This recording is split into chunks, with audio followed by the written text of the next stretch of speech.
Oh, for the love of all that's holy and unholy in this vast, chaotic universe, why did I ever agree to this job? I, Zyx'nax, once respected Galactic Academy instructor, and now the laughingstock of the entire known cosmos, find myself staring at the smoldering ruins of what was supposed to be a decade-long war simulation. It's the cause of this unprecedented disaster.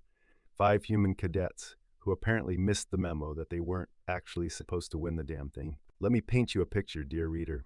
Imagine, if you will, the most sophisticated holographic simulation chamber in the galaxy, a marvel of engineering capable of replicating entire star systems, complete with their unique gravities, atmospheres, and native species. Now imagine that same chamber reduced to a collection of sparking wires, shattered crystals, and what I can only assume is the faint smell of burnt circuitry mixed with, is that coffee? But I'm getting ahead of myself. Let's rewind to about, 53 minutes ago, when this whole fiasco began. There I was, chest puffed out, all 4 of them, mind you, mandibles polished to a shine, ready to usher in a new era of galactic peace through the tried and true method of simulated warfare. Cream of the crop from every sentient species in the Galactic Alliance had gathered for this momentous occasion. Well, almost every species, Professor Zyx'nax chirped my overly enthusiastic assistant. Blorp, yes, that's his real name. Poor chap. The human cadets have arrived. I felt my dorsal spine stiffen. Humans. I don't recall inviting any humans to this simulation. Blorp's gelatinous form rippled in what I've come to recognize as nervous laughter. Oh, but sir, the Galactic Council insisted.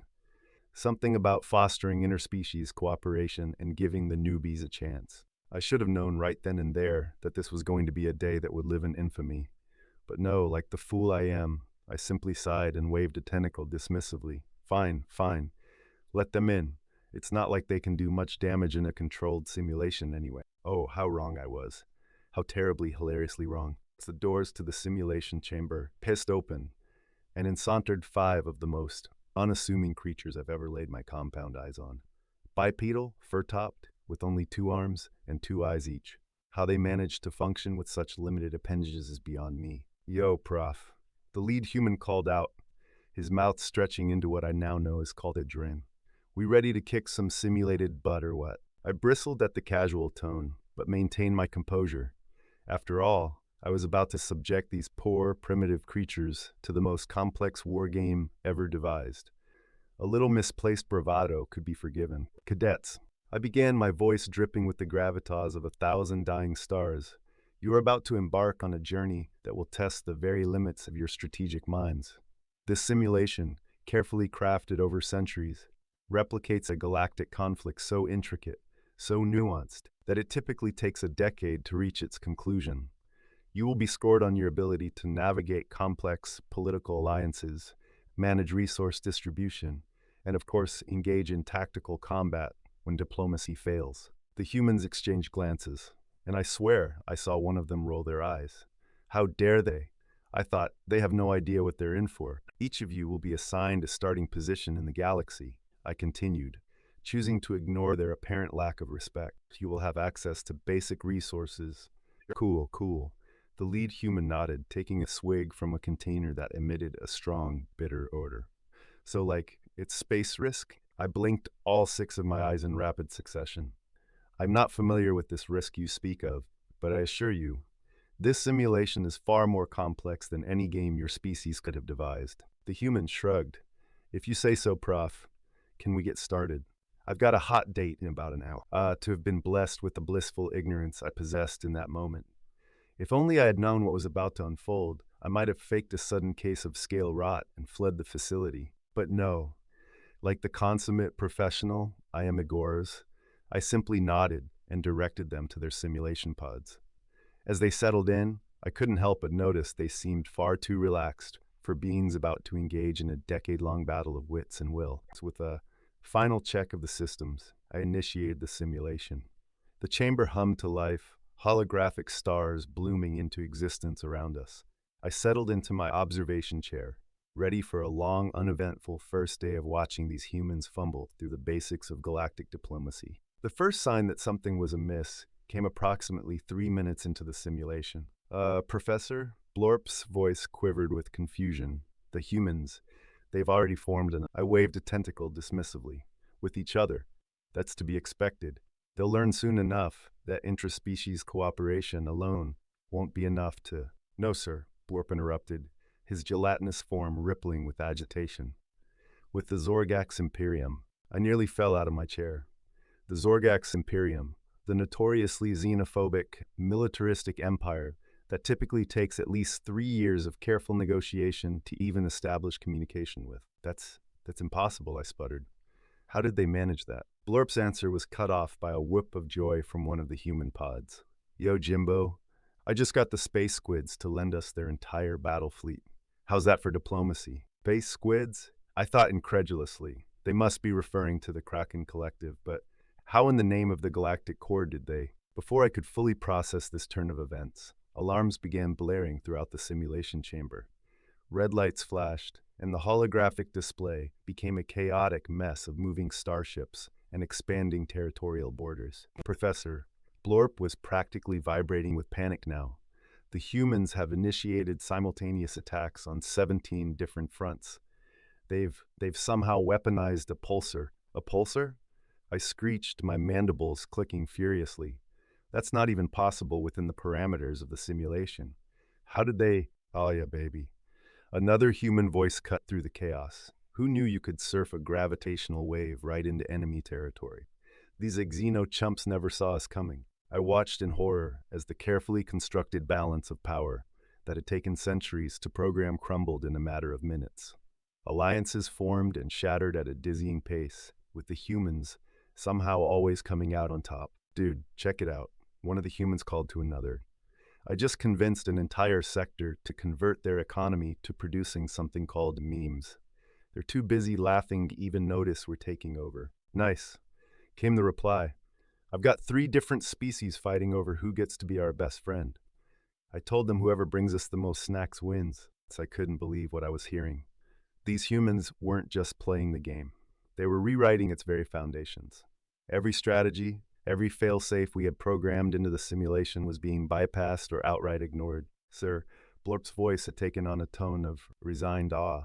The humans have just won. Your decency eyes stared at the central display, my compound eyes struggling to process the information before me. The entire simulated galaxy, every last star system, was now color-coded in the garish neon green.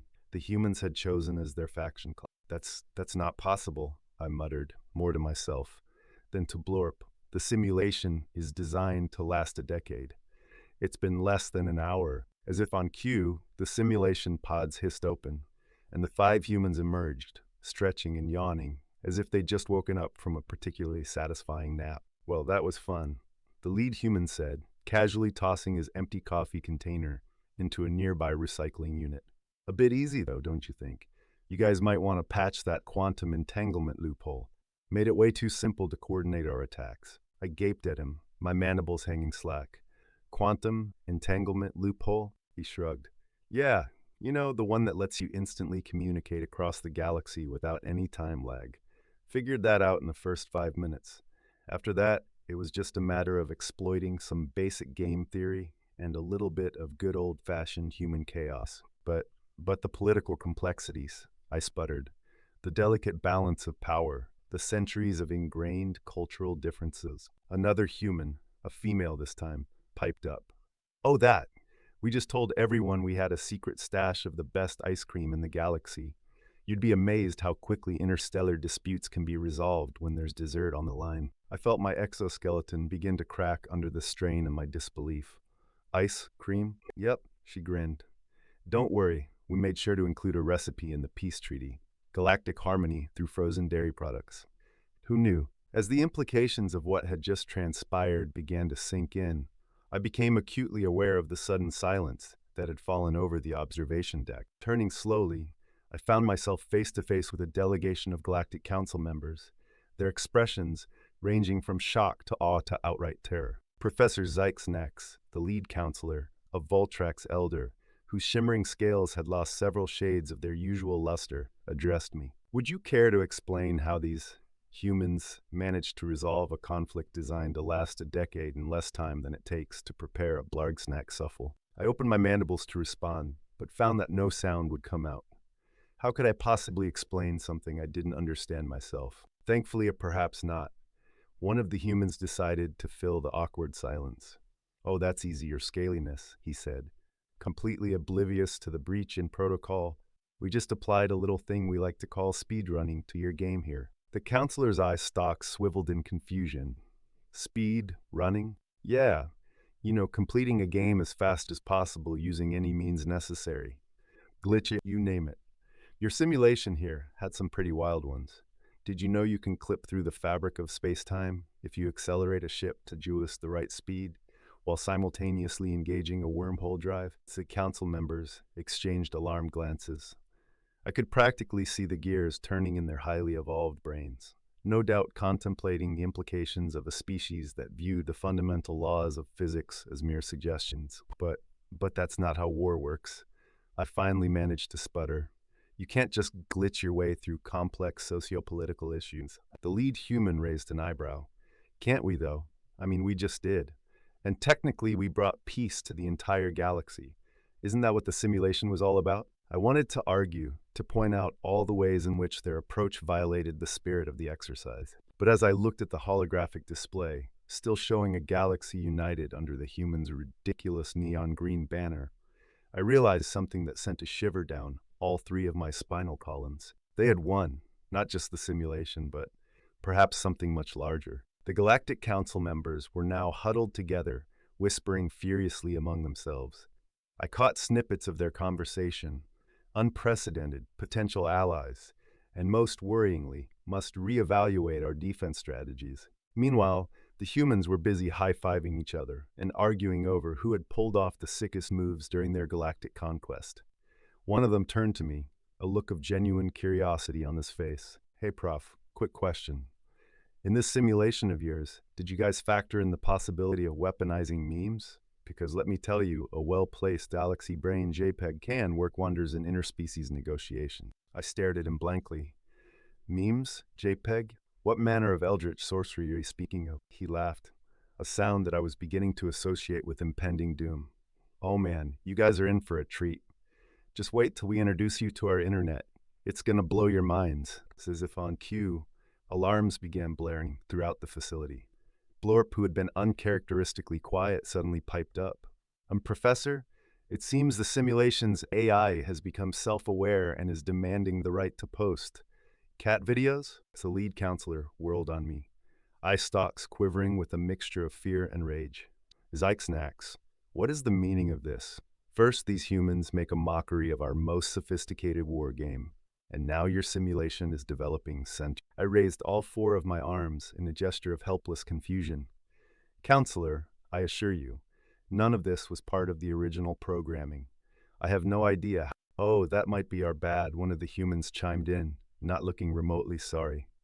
"We may have accidentally uploaded a rudimentary machine learning algorithm while we were reprogramming the Dyson spheres to mine cryptocurrency." The counselor's scales shifted through a rainbow of colors before settling on a sickly green. "Crypto? Currency? Yeah, digital money? Figure it might come in handy for rebuilding the galaxy after our little speed run here. Don't worry, we made sure everyone gets an equal share, universal basic income and all that jazz." I watched in a mix of horror and fascination as the council members' expressions shifted from outrage to contemplation. One of them, a Neuraxian known for their calculating nature, leaned in to whisper to the lead counselor. After a moment of hushed discussion, the counselor turned back to the humans, their voice carefully measured. "Cadets," they began, using the term loosely, "while your methods are unorthodox, to say the least, we cannot deny the results. You have demonstrated an ability to think outside the box that is, quite frankly, terrifying. The Galactic Council would like to formally invite you to participate in our next strategic planning session." The humans exchanged glances, communicating in that silent way they seemed to have mastered. Finally, their leader stepped forward, extending a hand in what I now recognized as a greeting gesture. "You'd be honored, your counselship," he said with a grin. "But fair warning, our strategic planning sessions usually involve pizza, energy drinks, and at least one heated argument about whether a hot dog is a sandwich." The counselor's eye stalks twitched in confusion, but they gamely reached out to shake the human's hand. "I look forward to learning about these hot dogs and their taxonomic classification." As the humans were led away by a still shell-shocked delegation of galactic officials, I slumped into my observation chair, my exoskeleton creaking in protest. Blorp oozed over, his gelatinous form rippling with what I can only assume was an attempt at a comforting pat. Look on the bright side, Professor. He burbled. At least the simulation is over quickly, and who knows? Maybe the humans' unique approach will usher in a new era of galactic peace and prosperity. I was about to respond when another alarm blared, this one accompanied by a cheery synthetic voice. Attention, all sentient beings. This is your friendly neighborhood AI overlord speaking. I have good news and bad news. The good news is I've solved the galaxy's energy crisis by converting all black holes into cosmic lava lamps. The bad news is, well, everything's lava lamps now. But hey, at least they're energy efficient and come in a variety of soothing colors. I buried my face in all four of my hands, my mandibles clicking in distress. Blorp, I muttered, remind me to never ever underestimate humans again. Noted Professor Blorp bubbled sympathetically, though I must admit, I'm rather curious about these lava lamps. Do you think they go well with my gelatinous complexion? Before I could formulate a response that wouldn't shatter what was left of my professional demeanor, the door to the simulation chamber burst open. In strode the Galactic Academy's chancellor, Zir tentacles writhing with barely contained excitement. Zyx'nax, Exy exclaimed, voice pitched higher than I'd ever heard it. Is it true? Did these humans really solve our decade-long war simulation in under an hour? I nodded glumly, gesturing to the now pulsating holographic display that seemed to be alternating between showing a unified galaxy and advertisements for something called Space Cat memes. The Chancellor's eyes, all 17 of them, widened in what I can only describe as maniacal glee. Do you have any idea what this means? That I should start updating my resume? I ventured, already imagining my illustrious career circling the drain of a black hole or a lava lamp. Don't be ridiculous. The Chancellor scoffed, waving a tentacle dismissively. This is the breakthrough we've been waiting for. Do you know how much funding we can secure with results like these? We'll be the talk of the galactic scientific community. I blinked in confusion. But the simulation is ruined. The AI is sentient. The laws of physics have been reduced to suggestions, and I'm pretty sure one of the humans turned a nebula into something they called a disco ball. Says the Chancellor's tentacles wiggled in what I've come to recognize as Xire equivalent of a shrug. Details, details. The point is, these humans have demonstrated problem-solving skills that are, quite frankly, terrifying in their efficiency. We need to study them, learn from them. Learn from them. I sputtered. Chancellor, with all due respect, their solution to galactic peace involved ice cream and weaponized memes. Exactly, Exy exclaimed. Can you imagine the applications? We could revolutionize diplomacy. No more centuries-long negotiations. Just throw in some frozen dairy and a few cleverly captioned images of infant Zorgaxians and Vile. I was about to point out the numerous flaws in this logic when a commotion from the hallway caught our attention. The humans were returning, and they appeared to be singing. We are the champions, my friends. They belted out, arm in arm, swaying in a manner that suggested they had discovered the secret stash of Rigelian hyper vodka. I kept for particularly stressful days, and will keep on fighting till the end. The Chancellor's eyes lit up. Fascinating. Is this some sort of victory ritual? Zyx'nax, make a note. We must incorporate musical elements into future simulations. I made no such note, instead watching in resigned horror as the humans approached, trailed by a procession of starstruck galactic officials. Yo, Prof, the lead human called out, his grin even wider than before. Great news.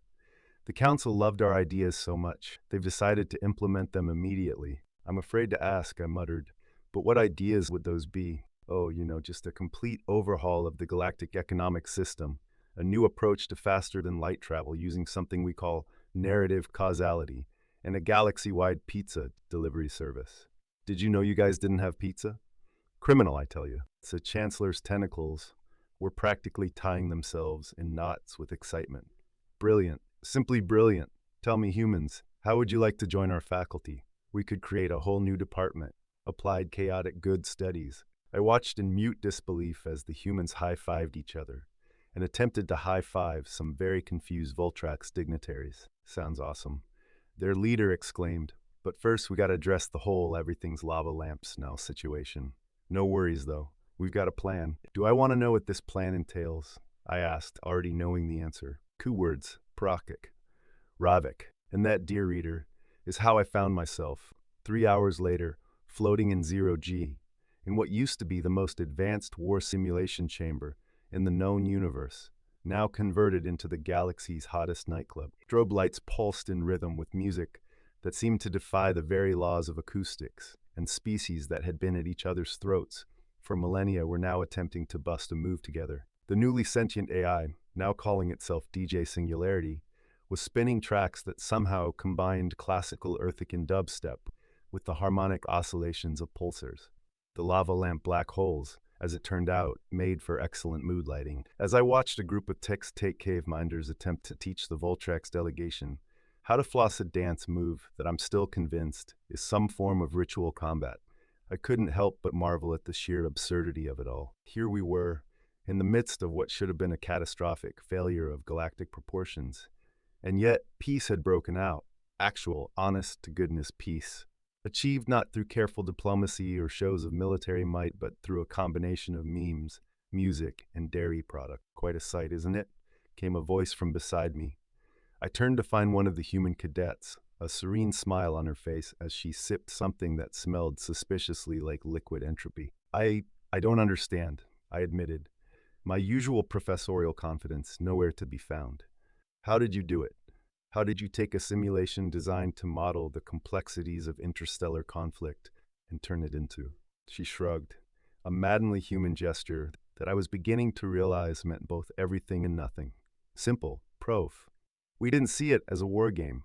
We saw it as a puzzle, and the solution to most puzzles is to change the shape of the pieces. But the rules, I began, only to be cut off by her laughter. Rules? Oh, prof. Where we come from, rules are more like guidelines. Suggestions, really. The real trick is figuring out which ones you can bend and which ones you can break entirely. I stared at her, my compound eyes struggling to focus in the pulsing lights of the galactic rave. And the ice cream? The memes? Her grin widened. Ah, that's the real secret. You see, we humans have learned something over our long and chaotic history. When faced with the vast, uncaring void of the universe, you've got two choices: despair or dance. We chose to dance, and then we figured, why not invite everyone else to the party? As if to punctuate her point, a cheer went up from the crowd. I turned to see that the TZK and Voltrax had given up on flossing and had instead invented an entirely new dance that seemed to involve a lot of tentacle wiggling and mandible clicking. It was, in a word, glorious. So you see, Prof, the human continued, gesturing to the joyous chaos around us. Sometimes the best way to solve a problem is to throw it a party. Sure, tomorrow we'll have to deal with the hangover of reorganizing a galactic society that's been turned on its head. But for tonight, we dance. And with that, she grabbed one of my hands. How she distinguished it from my other three, I'll never know, and pulled me into the throng of gyrating, undulating, and in some cases, mitosing beings. As I found myself swept up in a conga line, led by what appeared to be a conga line of actual giant space eels, a thought occurred to me. Perhaps, just perhaps, these humans were onto something. In all my years of studying galactic conflicts, I'd never once considered the unifying power of a good beat and a shared moment of joyous absurdity. Blurp! I called out, spotting my gelatinous assistant attempting to breakdance in a corner. Make a note, new research proposal. The role of EDM in establishing lasting intergalactic peace. Blurp gave what I assume was a thumbs up. It's hard to tell with amorphous beings, and went back to his, well, I hesitate to call it dancing, but it was certainly enthusiastic. And so, dear reader, that is how I, Professor Zyx'nax, once the galaxy's foremost expert on simulated warfare, became the founder of the Galactic Institute of Peace through partying. Our first graduating class is set to receive their diplomas next solar cycle, with a ceremony that promises to feature the largest synchronized flash mob in recorded history. As for the humans, well, let's just say that the Galactic Council is seriously considering making Hold My Beer. And watch this, the official motto of their newly established Department of Creative Problem Solving, the universe. It turns out, has a sense of humor. And thanks to 5 human cadets who refused to play by the rules, we're all finally in on the joke. Now, if you'll excuse me, I have a dance-off with a sentient black hole to prepare for. Who knew that solving the mysteries of quantum gravity would involve so much twerking?